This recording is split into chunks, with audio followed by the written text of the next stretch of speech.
ঈদের পরে আর কোনো ভিডিও দেওয়া হয়নি। আজকে আমার ছেলেবেলার পড়া একটা বইয়ের রিভিউ করব, যেটা পাঠ্য বইয়ের বাইরে আমার জীবনে পড়া প্রথম বই ছিল। আমি মনে করি যারা বই পছন্দ করেন বা বই পড়তে ভালোবাসেন, সাহিত্যের পাশাপাশি বা সাহিত্যের কাছাকাছি থাকতে পছন্দ করেন, তারা বোধহয় সবাই এই বইটা পড়েছেন। আর এই বইটা খুবই খুবই জনপ্রিয় একটা বই, খুবই আলোচিত একটা বই। সেই বইটার নাম হচ্ছে বরফ গলা নদী, জহির রায়হানের লেখা। আমার মনে আছে আমি যখন খুব সম্ভবত ক্লাস 8 কি 9-এ পড়ি, তখন আমাদের ওখানে গ্রন্থাগারে এই বইটা আমি দেখেছিলাম। এই বইটা আমার খুব ভালো লেগেছিল। আমি তখনও জহির রায়হান সম্পর্কে খুব বেশি জানি না, বা জানি না বললেই চলে। ওই বয়সের এত তো পাঠ্য বইয়ের বাইরে তো অনেক কিছু আমরা তখনকার সময়ে জানতাম না, এখনকার বাচ্চাদের কথা ডিফারেন্ট। তো ওই সময়টায় আমি এই বইটা পড়ে ভীষণ ভীষণ কান্নাকাটি করেছিলাম। আমার এখনও মনে আছে আমি ওই বইটা পড়ে 2 দিন কান্না করেছিলাম। আর বলেছিলাম এর আগের ভিডিওতে যে আমার বাবা বই পড়তেন, প্রচুর বই পড়তেন, আমিও বই পড়তে পছন্দ করি। তো পাঠ্য বইয়ের বাইরে যে বই পড়ার আমার জীবনের প্রচলনটা শুরু হয়েছিল, এই বইটা ছিল আমার জীবনের পড়া পাঠ্য বইয়ের বাইরে প্রথম বই। সেই বইটা নিয়ে আজকে আলোচনা করব। যারা এই বইটা ইতিমধ্যে পড়ে ফেলেছেন তারা অবশ্যই কমেন্ট বক্সে জানাতে ভুলবেন না। আমি খুব বড় করে বলবো না, তাতে করে ভিডিও অনেক বড় হয়ে যাবে। আমি চেষ্টা করব খুব ছোট্ট করে একটু আলোচনা করার আপনাদের সামনে আর কি। তো এই বইটা ছাড়াও জহির রায়হানের আরও অনেকগুলো বই আলোচিত আছে, আপনারা জানেন সেগুলো নিয়ে আমরা পরে আলোচনা করব। তো আজকের ভিডিওটা আমি কয়েকটা ভাগে ভাগ করেছি, যেটা প্রথমেই থাকবে হচ্ছে ইন্ট্রো থাকবে, পাবলিশার এবং বইয়ের যে প্রাইস সেটা নিয়ে একটা পার্ট থাকবে, এবং যে গল্পটা মূল গল্পটা সেই গল্পটা থাকবে, এবং বইটার যে সামারিটা, বইটার বিষয়বস্তুগুলো কী, বইটার যে ডিসকাশন আলোচনাগুলো কী কী ছিল, বা স্টোরিটার বাইরেও কিছু রিভিউ বা ডিসকাশন একটা পার্ট থাকবে, এবং এই বইটার যে লেখক, যে অথর জহির রায়হান, তার সম্পর্কে কিছু কথা বলবো। ওয়েলকাম সবাইকে বইলতা কথায়। আসসালামু আলাইকুম, সবাইকে স্বাগতম। কেমন আছেন সবাই? আশা করছি সবাই ভালো আছেন। যারা আপনারা আমার চ্যানেলে নতুন এসেছেন তাদেরকে মন থেকে ওয়েলকাম। আপনারা যারা সাহিত্য পছন্দ করেন বা সাহিত্যের সঙ্গে থাকতে পছন্দ করেন, আপনারা যারা আমার চ্যানেল সাবস্ক্রাইব করেছেন তাদের সবার প্রতি মন থেকে কৃতজ্ঞতা। যারা এখনও জানেন না আমার চ্যানেলটা কী নিয়ে বা কী বিষয় নিয়ে আমি কথা বলি, আমি বই, লতা এবং কথা বলে থাকি। বই নিয়ে আলোচনা করি, বইয়ের বিভিন্ন রিভিউ দিয়ে থাকি, এবং লতার কথা বলি, অর্থাৎ আমাদের যে প্রকৃতি, গাছ, লতা পাতা, বিভিন্ন বিষয় নিয়ে আমি আলোচনা করি, এবং তার পাশাপাশি মোটিভেশনাল কিছু কথা বলি, যেগুলো কথা বলে পরিচিত। তো আপনারা যারা নতুন এসেছেন তারা ইতিমধ্যে জেনে গেছেন আমার চ্যানেলটা কোন টপিকের। যদি ভালো লাগে অবশ্যই বন্ধু মহলে শেয়ার করবেন। এবার আসি ইন্ট্রোতে। বইটা প্রকাশিত হয়েছে অনুপম প্রকাশনী থেকে, এবং এই বইটার মূল্য হচ্ছে 250 টাকা। আপনি যদি রকমারিতে সার্চ করেন দেখতে পাবেন। আপনি চাইলে নীলক্ষেত থেকে অনলাইনে নিতে পারেন, কিংবা আপনার আশেপাশের যে কোনো বুক স্টোর থেকে এই বইটা পারচেস করতে পারেন। আর যদি আপনি অনলাইনে নেন হয়তো কিছুটা ডিসকাউন্ট পেয়ে যাবেন। রকমারিতে সবসময় আপনারা যারা বই নেন তারা জানবেন যে বিভিন্ন সময় তারা বিভিন্ন রকমের ডিসকাউন্ট দিয়ে থাকে, 15 to 25% তারা ডিসকাউন্ট দিয়ে থাকে। সো আপনারা কিন্তু সেখান থেকেও অনলাইনে পারচেস করতে পারেন। যদি আপনারা আফটার ডিসকাউন্ট চান তাহলে আমি আজকে হচ্ছে 25শে মার্চ 2026 খ্রিস্টাব্দ। তো আজকে আমি দেখতে পাচ্ছি যে 250 টাকা, সেখানে ওরা ডিসকাউন্ট দিয়ে 188 টাকায় আপনি বইটি কিনতে পারবেন। এই বইটার মূল বিষয়বস্তুগুলো খুব প্রেমের গল্প, আপনি এটাকে বলতে পারবেন না এখানে, তবে এখানে প্রেম অবশ্যই আছে। পারিবারিক একটা গল্প এই বইটা প্রত্যেকটা নিম্ন মধ্যবিত্ত পরিবারের জীবনের সংগ্রাম যেগুলো থাকে, প্রতিনিয়ত নিত্যদিনের যেসব সংগ্রামগুলো থাকে, সেই সংগ্রামগুলো নিয়ে আলোচনা করা হয়েছে। আমি যে সময়টার কথা বলছি সেই সময়টা কিন্তু ছিল 1969, অর্থাৎ দেশ স্বাধীন হওয়ার পূর্বের কথা আমি বলছি। তো আপনারা প্রত্যেকটা পরতে পরতে বইটার যখন আপনি পড়বেন বা জানবেন, তখন আপনি যদি একটু চিন্তাশীল হন, তাহলে আপনি ওই সময়টাতে নিজেকে নিয়ে যেতে পারবেন। নিম্ন মধ্যবিত্ত একটা পরিবারের মধ্যে যে কীরকম জীবন সংগ্রাম থাকে সেই বিষয়গুলো এখানে আলোচনা করা হয়েছে। এই বইটার যে ব্যক্তিগুলো রয়েছে সেই ব্যক্তিগুলোর মধ্যে এই বইটা মূলত আলোচনাটা এসেছে হচ্ছে হাসমত আলী, যিনি হচ্ছেন একজন চতুর্থ শ্রেণীর কর্মকর্তা। তিনি তার পরিবারের 5 সন্তান ছিল। 5 সন্তানের নামগুলো আমি এখনই বলছি আপনাদেরকে। মাহমুদ ছিল তার বড় সন্তান, মাহমুদ, তারপর মরিয়ম ছিল, তারপরে ছিল হচ্ছে হাসিনা, তারপরে ছিল হচ্ছে দুলু, তারপরে ছিল হচ্ছে 5ম সন্তান খুকন। তো মূলত কেন্দ্রীয় চরিত্র এখানে মাহমুদ যে ছেলেটা, বড় ছেলেটা, তাকেই এখানে হাইলাইট করা হয়েছে। আরও হাইলাইট করা হয়েছে এখানে মরিয়মের চরিত্রটাকে, এবং মরিয়মের সাথে আরও একটা চরিত্র হাইলাইট হয়েছে, সেটা হচ্ছে মনসুর। সেটা পরবর্তীতে আসবে, আপনারা জানতে পারবেন। তো এখানে যে হাসমত আলী যে লোকটা ছিল, তার পরিবারের ঘটনাগুলো, হাসমত আলীর স্ত্রী ছিল, তার নাম ছিল হচ্ছে সালেহা বিবি। তাদের 5 সন্তানের জীবন কাহিনী দিয়ে সমাজের ছোট্ট একটা পার্ট এখানে আলোচনা করা হয়েছে। তবে তাদের সাথে সাথে অন্যান্য পরিবারকেও এখানে ইনক্লুড করা হয়েছে, যাতে করে আমাদের বুঝতে সুবিধা হয়। জহির রায়হানের বইগুলো যখন আপনি পড়বেন, আপনি হুমায়ুন আহমেদের কিছু কিছু বিষয় এখানে, যারা হুমায়ুন পছন্দ করেন তারা হচ্ছে তাদের ভালো লাগবে। এখানে ফ্ল্যাশব্যাকে এখনই যে মূল চরিত্রটাকে বোঝানো হয়েছে, কথা বলছি, সেখানে থেকে মূল চরিত্রটার বিধ্বস্ত অবস্থায় থেকে তার ফ্ল্যাশব্যাকে চলে যাওয়া হয়। এই যে গল্প লেখার এই যে ধরনটা, এটা আমার খুব পছন্দের। তো আশা করি যারা আপনারা গল্প পছন্দ করেন আপনাদেরও ভালো লাগে। তো অবশ্যই কমেন্টে জানাবেন আপনারা জহির রায়হানের কোন কোন বই পড়েছেন। যাই হোক, যেখানে ছিলাম, মাহমুদ যে বড় কেন্দ্রীয় চরিত্রটা ছিল, বড় ছেলে মাহমুদ, সে ছিল হচ্ছে সাংবাদিক। তবে সাংবাদিকতা পেশাটা তার রন্ধে রন্ধে ছিল। সে আসলে যে টাকার জন্য চাকরিটা করতো, ব্যাপারটা এরকম না। সে তার প্রফেশনের থেকে তার প্যাশনটা অনেক বেশি ছিল। সে সাংবাদিক হওয়ার সত্ত্বেও খুব বেশি সুখী ছিল না, খুশি ছিল না তার জবটা নিয়ে। কারণ খুব বেশি বেতন ছিল না। কয়েকটা কারণ ছিল। নাম্বার 1, একটা কারণ ছিল হচ্ছে তার বেতন খুবই অল্প ছিল, এবং আরও একটা কারণ ছিল তার মন মতো সংবাদ সে প্রকাশ করতে পারতো না। তার যেটা মন চাইতো সেরকম সংবাদ সে প্রকাশ করতে পারতো না, অর্থাৎ সত্য সংবাদটা সে আসলে প্রকাশ করতে পারতো না। কারণ যে মালিক ছিল, সেই মালিকের ইচ্ছে মতো সংবাদ, ইচ্ছে মতো মিথ্যে কথা লিখে সংবাদ প্রকাশ করা লাগতো। তো এই বিষয়টা তার হচ্ছে মাহমুদের একদমই অপছন্দ ছিল।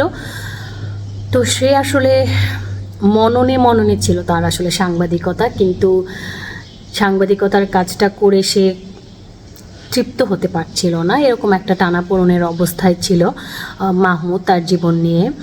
আর এখানে যে মাহমুদ যে বেতনটা পেত, সেটা খুব সম্ভবত 40 কি 50 টাকা ছিল। তো সেই তখনকার 71-এর আগের কথা, 69-এর কথা বলছি আমি। তো বুঝতেই পারছেন, মাহমুদ যে চরিত্রটা, মাহমুদ সবসময় চাইতো যে সে অর্থের চেয়ে আদর্শ সাংবাদিক হবে। তার স্বপ্ন ছিল সে একদিন লুই ফিশার হবে। লুই ফিশারকে চিনতে পারছেন তো, জানেন তো? অবশ্যই কমেন্টে জানাবেন। সত্য ধামাচাপা দিয়ে সাংবাদিকতা করেও তার বেতন কত ছিল জানেন? তার বেতন ছিল মাত্র 50 টাকা। যদিও সেই সময় এটা খুব বেশিও ছিল না, আবার খুব কমও ছিল না। টানাপোড়েনেই চলছিল তাদের। আসলে এই টাকা দিয়ে তো আর সংসার চলতো না। তো যাই হোক, এক পর্যায়ে সে এই চাকরিটা ছেড়ে দেয়, এবং তারপরে সে একটা প্রুফ রিডারের চাকরি পায়। সেটার বেতন একটু বেশি ছিল। সেটার বেতন খুব সম্ভবত 80 টাকা ছিল। তো সেই বিষয়গুলো আসবে, এই বিষয়গুলো সবগুলোই এখানে ছিল আলোচনায়, অর্থাৎ বইটাতে ছিল। তো তার যে যখনকার কথা আমরা আলোচনা করছি, আমি আবারও বলছি, বারবার বলছি, আপনারা যাতে বুঝতে পারেন সেই জন্য। কারণ আপনারা টাকা বা বিভিন্ন বিষয় শুনে অবাক হবেন যে 1969-এ 50 টাকা বা 80 টাকা দিয়ে একটা মানুষ চাকরি করে। আজকালকার সাংবাদিকদের বেতন কত, বা দুর্নীতিপরায়ণ যারা সাংবাদিক আছেন তাদের তো টাকা পয়সা নিয়ে চিন্তাও করতে হয় না। শুধু সাংবাদিক না, প্রত্যেকটা পেশাই দুর্নীতি করে তো অনেক কিছুই করা যায়। তো এই বিষয়টা হচ্ছে মাহমুদ যে ছেলেটা, সেই ছেলেটার একদমই অপছন্দ ছিল।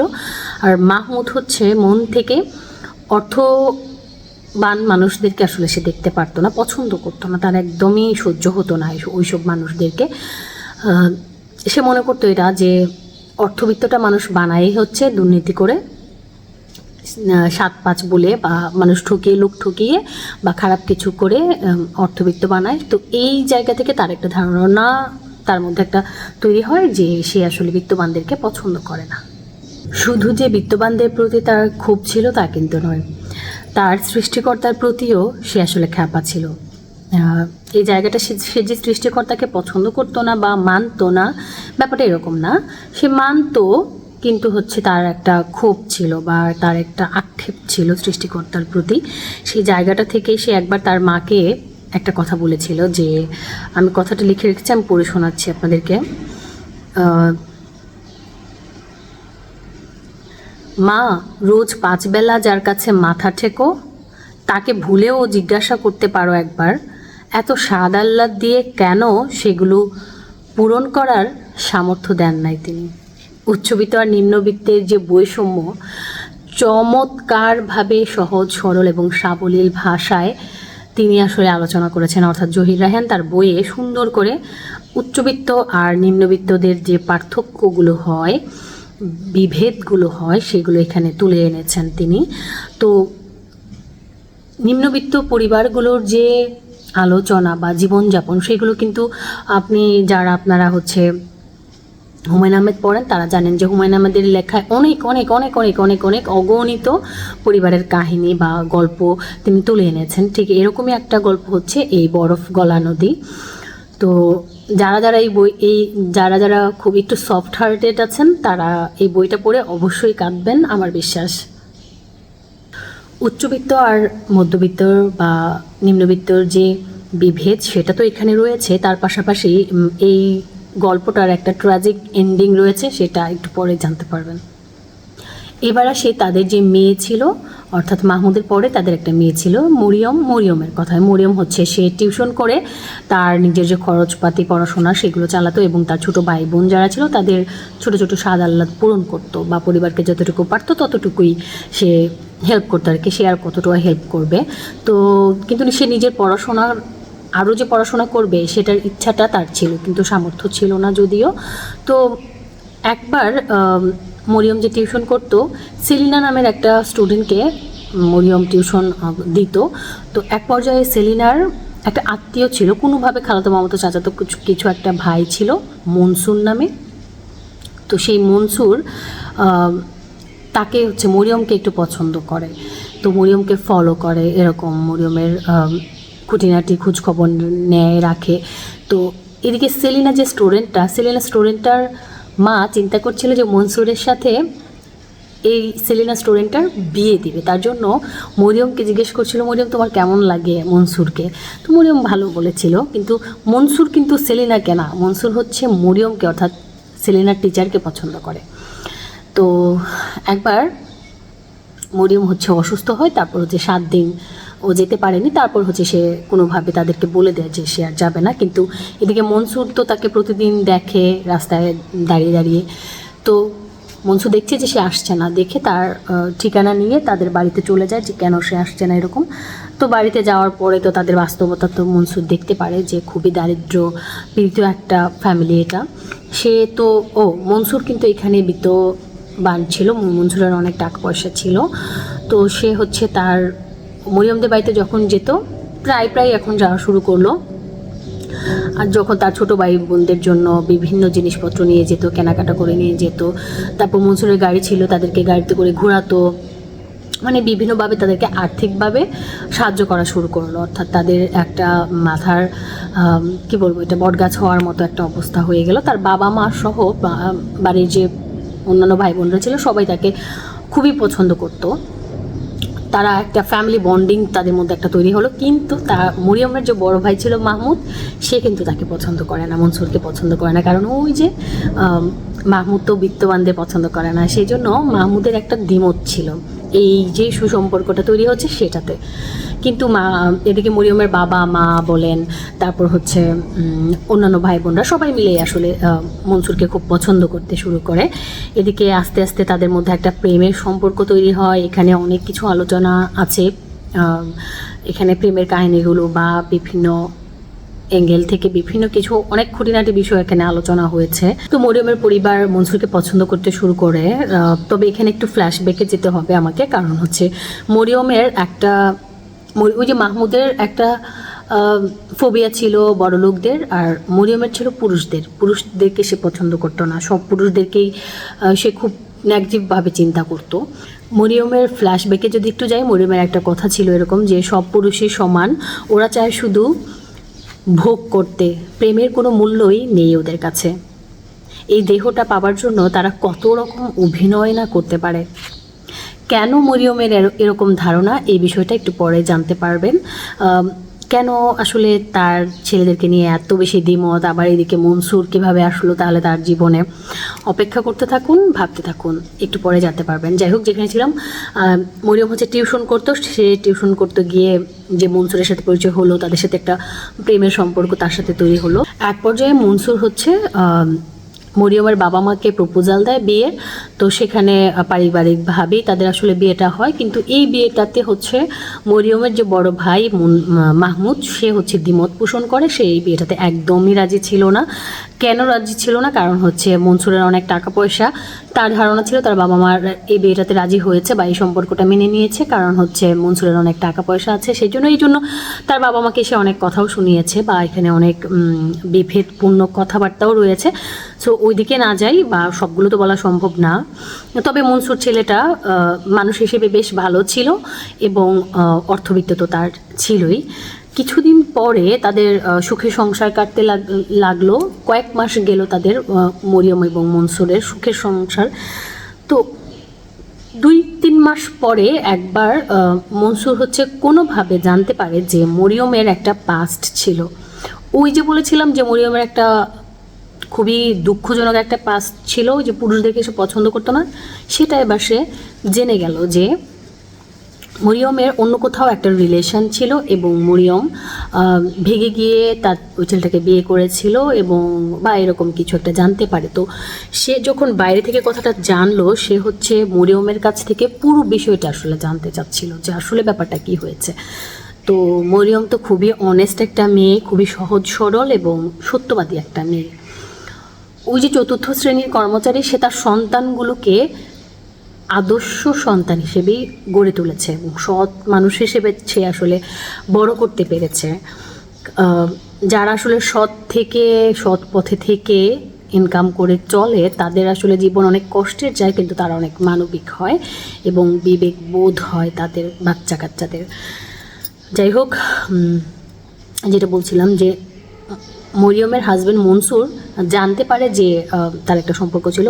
যখন মরিয়মকে সে জিজ্ঞেস করলো যে মানে ব্যাপারটা তুমি আসলে আমাকে বলো, আমি তোমার কাছ থেকে জানতে চাই, তুমি তো আমাকে ভালোবাসো, তাহলে তুমি ওই ছেলেটাকেও ভালোবাসতা, ওই ছেলেটার নামটা আমার এই মুহূর্তে মনে পড়ছে না, ওকেও ভালোবাসতা, তাহলে ব্যাপারটা কী ছিল, কিভাবে সম্ভব? একটা মানুষ, দুজন মানুষ, সে কীভাবে ভালোবাসতে পারে?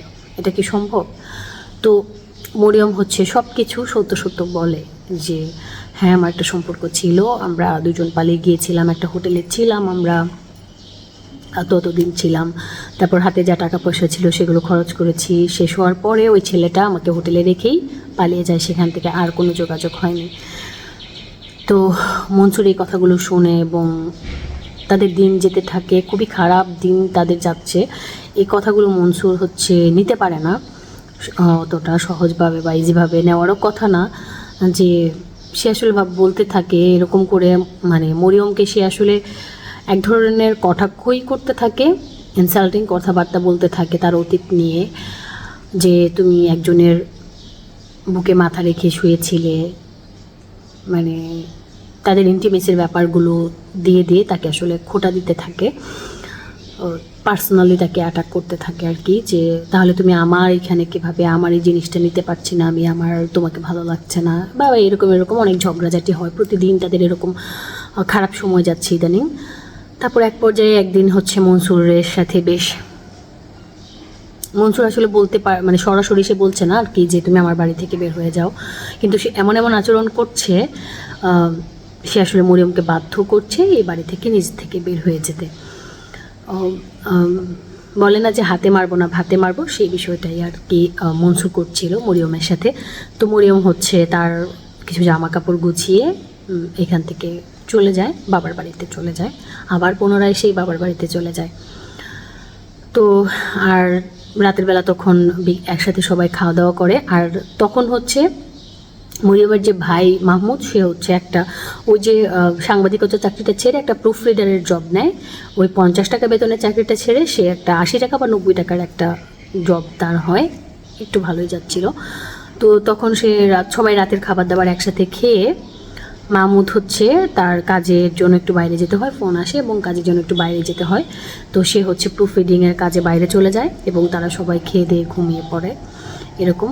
তার আগে এখানে একটা ফ্ল্যাশব্যাকের কথা বলতে ভুলে গেছি, সেটা বলে নেই যে এর আগে অনেকবার বাড়িওয়ালার সাথে তাদের একটা জোর ঝামেলা চলছিল, যে বাড়িওয়ালাকে বারবার বলছিল যে বাড়িটা ঠিক করে দেন, ঠিক করে দেন। বিভিন্ন জায়গায় দেয়াল খুশি খুশি পড়ছে, এরকম অনেক জরাজীর্ণ একটা বাসা ছিল তাদের, সেটাকে ঠিক করে দেওয়ার কথা বলছিল। তো বাড়িওয়ালার কানে কথা নেয়নি। আর এদিকে মাহমুদের খুব স্বপ্ন ছিল সে একটা বাড়ি করবে, সুন্দর একটা বাড়ি করবে, সবাইকে নিয়ে থাকবে, এরকম একটা স্বপ্ন ছিল। এগুলো নিয়ে অনেক আলোচনা হয়েছে, এগুলো মানে কথায় কথায় ছোটো ছোটো বিষয়গুলো আর আলোচনা করলাম না। তো মাহমুদ হচ্ছে যখন সকালবেলা, সারা রাত তো সে কাজ করেছে, সকালবেলা হচ্ছে সে বাসায় আসলো, বাড়ি ফিরলো আর কি। বাড়ি ফিরে যা দেখলো সেটা সে কখনো চিন্তা করতে পারেনি, সেটা কেউই কখনো চিন্তা করতে পারে না। বাড়ি ফিরে সে দেখলো তাদের দেয়ালগুলো ধসে পড়েছে। এই দেয়ালের বাইরে তার জন্য কে অপেক্ষা করছে, অর্থাৎ এই দেয়ালের ভিতরে তার জন্য কে অপেক্ষা করছে সেটা সে চিন্তাও করতে পারছে না। এই যে দেয়ালটা ধসে পড়লো, বাড়িটাই পুরোটা ধসে পড়লো এবং তার যে পুরো পরিবার শেষ হয়ে গেল, এই বিষয়টা এখানে বলা হয়েছে। তো মাহমুদ এরকম একটা মানুষ ছিল যে সে কষ্ট পেত, কিন্তু সে কষ্টটা কাউকে বোঝাতো না বা বলতো না, তো প্রকাশ করতো না। সে কষ্টে থাকলেও সেটা খুবই স্ট্রং একটা মানুষ ছিল, সে বুঝতেই দিত না কাউকে। মাহমুদের এই অবস্থায় তার একটা খুব কাছের বন্ধু এসে তার কাছে কিছু টাকা ধার চাইছে। তো মাহমুদ কি করবে? ও বন্ধুকে হেল্প করবে নাকি সে তার কষ্টটা সে এখন বলতেও পারছে না, সইতেও পারছে না। মাহমুদের একটা বিধ্বস্ত অবস্থা। এই মুহূর্তে এসে তার একটা বন্ধু টাকা চাইছে ধার। টাকা ধার চাওয়ারও কারণ আছে, কারণ ওই ছেলেটার যে স্ত্রী সে হচ্ছে যক্ষ্মায় আক্রান্ত। যক্ষ্মায় তো তখন মহামারী, তো মারা যাওয়ার অবস্থা, তো সেই জন্য আসলে সে টাকা ধার চেয়েছিল আর কি, এরকম একটা অবস্থা। তো তারপরে আমাদেরকে দেখানো হয় যে মনসুর হচ্ছে আবার আরেকটা বিয়ে করে, অর্থাৎ মরিয়মের যে হাজব্যান্ড সে আরেকটা বিয়ে করে এবং সে ভালো থাকে, স্ত্রী বাচ্চা কাচ্চা নিয়ে ভালো থাকে। তারপর যে মাহমুদ, যে মরিয়মের বড় ভাই, মাহমুদও পরবর্তীতে বিয়ে করে। মানে ওই যে বিধ্বস্ত তার পরের 5 বছরের এখানে ফ্ল্যাশব্যাক একটু দেখানো বলা হয় যে মাহমুদ এখানে বিয়ে করে কাকে? মরিয়মের একটা বান্ধবী ছিল লিলি, ওই লিলিকে হচ্ছে মাহমুদ বিয়ে করে। তো তারা খুব সুন্দর সুখে সংসার করছে এবং তাদের একটা কন্যা সন্তান আছে, এই বিষয়টা এখানে দেখানো হয়েছে। এবং মনসুর যে ছেলেটা ছিল মরিয়মের হাজব্যান্ড, সেও বিয়ে করে এবং স্ত্রীকে খুব ভালোবাসে। তখন এতদিনে মনসুর বুঝতে পেরেছে, ওই যে মনসুর মরিয়মকে অনেকগুলো প্রশ্ন করে মরিয়মের ভেতরটাকে খুবই ঝাঁঝরা করে দিয়েছিল, সেই প্রশ্নগুলো করে যে তুমি ওই ছেলের সাথে কিভাবে শুয়েছো, আমার সাথে কিভাবে এখন আবার এগুলো করছো, মানে এটা কি সম্ভব, এগুলো কিভাবে করো, মানে এই যে পার্সোনাল অ্যাটাক করেছিল মরিয়মকে, সেই প্রশ্নগুলোর উত্তর তখন মরিয়ম দিতে পারেনি। কিন্তু মনসুর এই প্রশ্নগুলোর উত্তর এখন পেয়ে গেছে। এখন সে তার স্ত্রীকে কিভাবে ভালোবাসছে, সে তো মরিয়মকেও ভালোবাসতো, তার মানে দুইজনকে ভালোবাসা সম্ভব। এই যে বিষয়টা, এই যে প্রশ্নটা সে মরিয়মকে করেছিল, এখন মনসুর তার জীবন থেকে এই প্রশ্নের উত্তর খুঁজে পেয়েছে। এবার আসি লেখক নিয়ে কিছু কথা। লেখক জহির রায়হান, তার যে জহির রায়হানের জন্মটা ছিল হচ্ছে বর্তমান ফেনী জেলার হচ্ছে মজুপুর গ্রামে ছিল তার নিজের গ্রাম। 1935 সালের 19 আগস্ট তার জন্ম তারিখ। তার বড় ভাই ছিলেন হচ্ছে শহীদুল্লাহ কায়সার। শহীদুল্লাহ কায়সারের নাম তো আমরা সবাই জানি। তো শহীদুল্লাহ কায়সার ছিলেন তার বড় ভাই। শহীদুল্লাহ কায়সারকে খুঁজতে গিয়ে 1972 সালে তিনি নিখোঁজ হয়ে যান, তারপর আর তাকে কোথাও দেখা যায়নি। জহির রায়হানের কিছু জনপ্রিয় সৃষ্টি হচ্ছে বরফ গলা নদী, যেটা আজকে আমরা আলোচনা করলাম, যেটার মূল সামারিটা একটু আলোচনা করলাম। আরও একটা জনপ্রিয় উপন্যাস হচ্ছে 1000 বছর ধরে, যেটা আমি যখন স্কুলে পড়তাম তখন খুব সম্ভবত এসএসসিতে আমাদের এটা বাধ্যতামূলক ছিল, ম্যান্ডেটরি ছিল 1000 বছর ধরে উপন্যাসটা। তো তখন আমি এটা পড়েছিলাম, তার আগেই আমি বরফ গলা নদীটা পড়ে ফেলেছিলাম। তারপর রয়েছে আরও একটা সৃষ্টি, সেটা হচ্ছে আরেক ফাল্গুন, যেটা খুবই চমৎকার একটা বই। আমি চেষ্টা করব এই কয়েকটা বই পরবর্তীতে রিভিউ করার, আপনারা যদি চান। তো আরও একটা সৃষ্টি হচ্ছে শেষ বিকেলের মেয়ে, আরও একটা অনবদ্য সৃষ্টি এবার, যেগুলো হচ্ছে চলচ্চিত্র আকারে প্রকাশ হয়েছে, ডকুমেন্টারি যেগুলো, সেগুলো দুটো, সেটার মধ্যে হচ্ছে স্টপ জেনোসাইড এবং স্টেট ইজ বর্ন। আর তার আরও কিছু চলচ্চিত্র রয়েছে যেগুলো খুবই খুবই জনপ্রিয় ছিল সেই 70-এর দশকে, যেমন জীবন থেকে নেয়া। এই মুভি প্রত্যেকেই দেখেছে, প্রত্যেকেই কেঁদেছে, প্রত্যেকেই ভালোবেসেছে। তারপর চরকিতে আপনি বর্তমানে একটা সিরিজ পাবেন, 3টে সিরিজ বের হয়েছে। 3টে সিরিজের দ্বিতীয়টাতে জহির রায়হানের কে নিয়ে করা হয়েছে, সেটার নাম হচ্ছে জাগো বাহে। আপনারা যদি একটু সার্চ করেন চরকিতে পেয়ে যাবেন। তার প্রথম সিরিজটা, যেটা সম্ভবত 3টে সিরিজের প্রথম যেটা, সেটা হচ্ছে 52 ভাষা আন্দোলনকে কেন্দ্র করে, আর দ্বিতীয়টা তো জহির রায়হানকে কথা বললাম, অর্থাৎ 70-এর সময়টাকে কেন্দ্র করে, আর তারপর তৃতীয়টা যেটা, সেটা হচ্ছে 71-এর মুক্তিযুদ্ধকে কেন্দ্র করে এই সিরিজটা এসেছে। খুবই ভালো একটা সিরিজ, হাইলি রেকমেন্ডেড একটা সিরিজ, আপনারা অবশ্যই দেখে আসবেন। দেখলে আপনাদের আশা করি ভালো লাগবে, যেটাতে অভিনয় করেছেন চঞ্চল চৌধুরী।